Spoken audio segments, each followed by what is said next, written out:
Hello guys, welcome back to my channel. So ఇంకా వీడియోలోకి వెళ్ళే ముందు ఒక్కొక్క విషయం, మన ఛానల్ని సబ్స్క్రైబ్ చేసుకోండి. ఇప్పుడే సబ్స్క్రైబ్ చేసుకోండి. నా ఫర్దర్ వీడియోస్ని అయితే మిస్ కాకుండా చూడగలరు. సో చాలా మంది చూస్తున్నారు సబ్స్క్రైబ్ చేసుకోండి, కాబట్టి సబ్స్క్రైబ్ చేసుకోవడానికైతే ట్రై చేయండి. సో ఇంకా థర్డ్ టీమ్ తీసుకొచ్చేసాం. సో 2 టీమ్స్ గురించి అయితే మాట్లాడడం అయితే జరిగింది, IPL action, strategy and team analysis గురించి. సో ఇప్పుడు థర్డ్ టీమ్ ఎవరది? Mumbai Indians. So Mumbai Indians squad తోటి వచ్చేసాను. ముంబై ఇండియన్స్ యాక్షన్ ఎలా చేసింది, వాళ్ళ స్క్వాడ్ ఎలా ఉంది, సో చూసేద్దాం. సో దాన్ని అడిగితే మాత్రం ముంబై ఇండియన్స్ అయితే మ్యాక్సిమం మంచి టీంనే కొన్నారని చెప్పొచ్చు. అఫ్కోర్స్ వాళ్ళైతే మంచి టీంని రిటైన్ చేసుకున్నారు. ఓన్లీ 45 crores తోటే వాళ్ళు యాక్షన్లోకి అయితే రావడం అయితే జరిగింది. ఉన్న 45 crores కూడా మంచి టీంని బిల్డ్ చేసుకున్నారని చెప్పొచ్చు. యంగ్స్టర్స్ కొద్దిగా మిక్స్ చేసుకొని వాళ్ళకు కావాల్సినటువంటి బౌలర్స్ మీద శ్రద్ధ పెట్టి బౌలర్స్ అనేది తీసుకోవడం జరిగింది. తెలుసు Mumbai Wankhede stadium, so strongest bowling line of ఉండాలి. ఎందుకంటే డిపెండ్ చేసుకోవడం కష్టం. అక్కడ బ్యాట్ తగిలితే బాల్ పగిలిపోవాల్సిందే, అట్లా కొడతారు బ్యాట్స్మెన్స్, ఫామ్లో ఉన్న బ్యాట్స్మెన్. సో వీళ్ళని ఆపాలంటే అక్కడ కావాల్సింది ఎవరికి? ముంబై ఇండియన్స్కి కావాల్సింది. ఎందుకంటే 7 matches హోమ్ లెగ్లో ఉంటాయి కాబట్టి స్ట్రాంగ్ బౌలింగ్ లైనప్ ఉండాలి. సో అందుకని వాళ్ళు Trent Boult and Deepak Chahar లాంటి స్వింగ్ ఉన్న బౌలర్స్ని అయితే తీసుకోవడం అయితే జరిగింది. ఎందుకంటే బుమ్రా అయితే ఉన్నాడు కాబట్టి పవర్ ప్లే అండ్ డెత్ ఓవర్స్లో వీళ్ళ విధ్వంసం కూడా బాగానే ఉంటుంది. కాబట్టి 12 overs 3 players వేయాలి. కాబట్టి తెలిసిందే Wankhede stadium and Chinnaswamy stadium, ఈ రెండు కూడా అంతే. బౌలింగ్ లైనప్ స్ట్రాంగ్ ఉంటేనే ఎలాంటి టార్గెట్నైనా ఆపగలం, డిపెండ్ కూడా చేసుకోగలం. సో అందుకని బౌలింగ్ లైనప్ అయితే స్ట్రాంగ్ ఉండాలి. స్ట్రాంగ్ ఉంది. మాట్లాడదాం దాని గురించి. ఫస్ట్ అయితే రిటైన్ చేసుకున్న బ్యాట్స్మెన్స్ని. సో బ్యాటింగ్ లైనప్కి వచ్చేద్దాం. అక్కడ తెలిసిందే బ్యాట్మ్యాన్ ఎవరక్కడ? Hit man Rohit Sharma, full shot తన సొంతం. తెలిసిందే హిట్ మ్యాన్ అయితే రిటర్న్ అయితే చేసుకున్నారు. అలాంగ్ విత్ అక్కడ ఎవరు? సూర్యకుమార్ యాదవ్, స్కై అని చెప్తాం.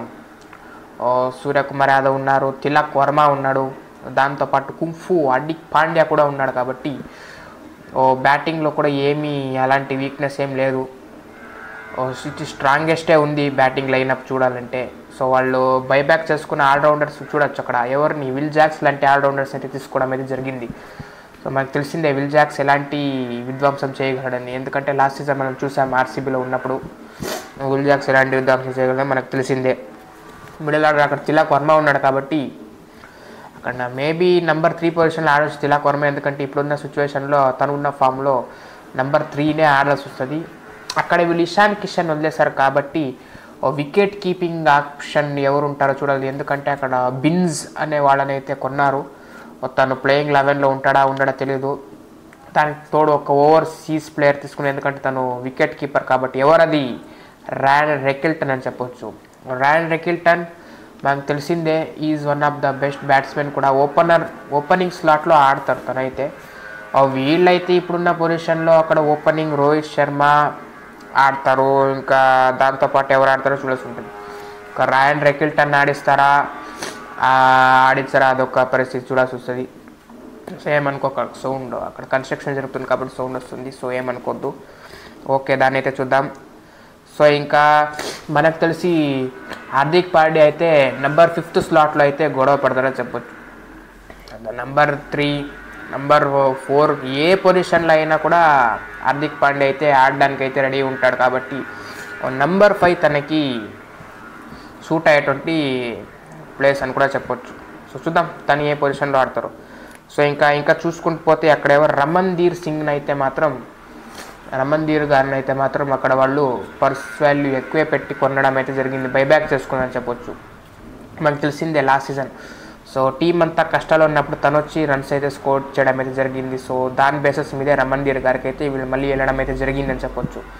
అఫ్కోర్స్ అక్కడ ఇషాన్ కిషన్ అంటే ప్లేయర్ని వదిలేస్తారని చెప్పండి, అక్కడ టిమ్ డేవిడ్ని కూడా వదిలేస్తారని చెప్పండి. సో దానికి తోడే అక్కడ చూడండి స్వాప్ చేసుకున్నట్టు అయింది అక్కడ RCB and Mumbai Indians. Will Jacks అక్కడ, టిమ్ డేవిడ్ ఇక్కడ ఆర్సీబీకి, ఇట్లా అయిందని చెప్పొచ్చు.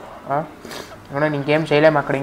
ఇంకెవరు ఆల్రౌండర్స్ అక్కడ స్పిన్ విషయానికి వచ్చేస్తే విల్ జాక్స్ ఉన్నాడు, ఆల్రౌండరే, ఇస్తారు కొన్ని ఓవర్స్. దానికి తోడు మిచెల్ శాంట్నర్ ఉన్నాడు అక్కడ. మిచెల్ శాంట్నర్ తెలిసిద్దే, ఎక్కువ ఏం చెప్పలేము ఎందుకంటే ఆల్రెడీ క్వాలిటీ బౌలర్ అతను. సో బ్యాటింగ్ గురించి మాట్లాడకన్నా బౌలింగ్ గురించి మాట్లాడు, ఎందుకంటే స్లోగా వేస్తుంటాడు కాబట్టి ఆ వికెట్ టేకింగ్ బౌలర్ అయితే చెప్పలేం, కానీ రన్స్ని అయితే కంట్రోల్ చేయగలడు మిచెల్ శాంట్నర్. ఎప్పుడు రమ్మన్నా కూడా వచ్చి వేసేటువంటి బౌలర్ మిచెల్ శాంట్నర్, అదొక్కటైతే గ్యారంటీ. ఇంకా దానితో దీపక్ చహర్, బుమ్రా అండ్ బోల్ట్ చూసుకుంటారు కాబట్టి అక్కడ రీస్ టాప్లీని కూడా తీసుకోవడం అయితే జరిగింది. రీస్ Topley left hand fast bowler, మనకు తెలిసిందే. తనకు కూడా ఇనిషియల్గా ఒక స్వింగ్ అనేది వస్తుంది పవర్ ప్లేలో. చూద్దాం ఇతన్ని ఆడించరా అనేది ఒక డౌట్ ఉంది. సరే చూద్దాం, తను ఆడిస్తే మాత్రం ఓకే, కొద్దిగా హెల్ప్ అయితే ఉంటుంది తనతో స్టార్టింగ్లో చెప్పొచ్చు. ఇంకా దానికి తోడు ఇంకెవరెవరు ఉన్నారు అక్కడ, బెవెన్ జాకబ్ అయితే కొనడం అయితే జరిగింది. బెవెన్ జాకబ్ చూడాలి ఎలాంటి పర్ఫార్మెన్స్ ఇస్తాడో అక్కడ. ఓకే, తన అర్జున్ టెండూల్కర్ ఫస్ట్కి ఇనీషియల్గా అన్సోల్డ్ పోయిండే, దానికి తోడు ఇంకా సచిన్ గారి బేటా కాబట్టి ఇంకేం చేయలేరు వాళ్ళు కూడా. ముంబై ఇండియన్స్ తప్పనిసరిగా తీసుకోవాల్సి పరిస్థితి వచ్చింది అర్జున్ టెండూల్కర్ని.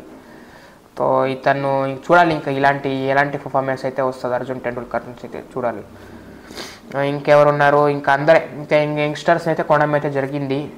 అక్కడ గజందర్ అంట, అల్లా గజందర్, ఇతను కూడా మంచి స్పిన్నర్ అనుకుంటా. ఓకే చూద్దాం తను ఎవరు స్పిన్నర్ అని అయితే వినబడింది నాకు, చూడాలి తన పర్ఫార్మెన్స్ ఎలా ఉంటుందో గజందర్. సో వీళ్ళు కూడా ఆపర్చునిటీ కోసం వెయిట్ చేస్తుంటారు యంగ్స్టర్స్ అని చెప్పొచ్చు, ఎందుకంటే ముంబై లాంటి టీం సపోర్ట్ ఎక్కువ ఉంటుంది కాబట్టి.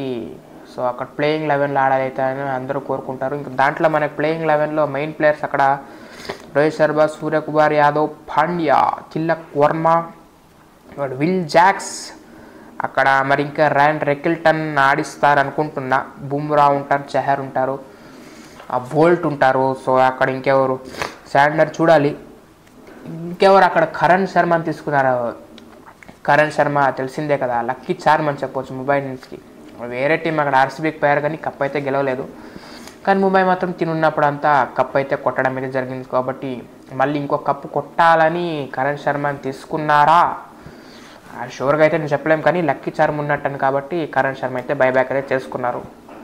సో ఇతన్ని ఇంపాక్ట్ ప్లేయర్గా కూడా వాడతారేమో, చూడాల్సి వస్తుంది. సో వైట్ అండ్ సీ అన్నమాట. సో అక్కడ ఇంకా ఉన్నారు వికెట్ కీపర్, అక్కడ బెన్స్ ఉన్నాడు. సో చూద్దాం వీళ్ళకి ఎలాంటి ఛాన్సెస్ ఏ స్లాట్లో అయితే మనకి ఆ పొజిషన్స్లో అయితే వీళ్ళకైతే ఛాన్స్ ఇస్తారో అదైతే వెయిట్ చూడాల్సి ఉంటుంది. సో ఇంకా నన్ను అడిగితే మాత్రం ముంబై ఇండియన్స్ ఈసారి కూడా ప్లానింగ్తో వచ్చారని చెప్పొచ్చు, పర్ఫెక్ట్ ప్లానింగ్తో వచ్చారు, పర్ఫెక్ట్ టీమ్ కూడా బిల్డ్ చేశారని చెప్పొచ్చు. సో వీళ్ళైతే మాత్రం one of the strongest team in this season also అని చెప్పొచ్చు. సో ఇంకా చూద్దాం, వీళ్ళు మ్యాచెస్ స్టార్ట్ అయిన వెంటనే తెలుస్తుంది వీళ్ళ పర్ఫార్మెన్స్ ఎలా ఉంటుందో. టీమ్ అయితే మాత్రం ఆన్ ద పేపర్ స్ట్రాంగే ఉంది కాబట్టి wishing all the best for Mumbai Indians ఈ సీజన్ కూడా అని చెప్పొచ్చు. So that's it guys, this is the review of the team squad Mumbai Indians. So నా ఫర్దర్ వీడియోస్ వస్తాయి, సో దానికైతే మీరైతే క్యాచ్అప్ కూడా ఉంటుంది, దానికైతే మీరైతే సబ్స్క్రైబ్ చేసుకోండి. So meet in the next video, bye.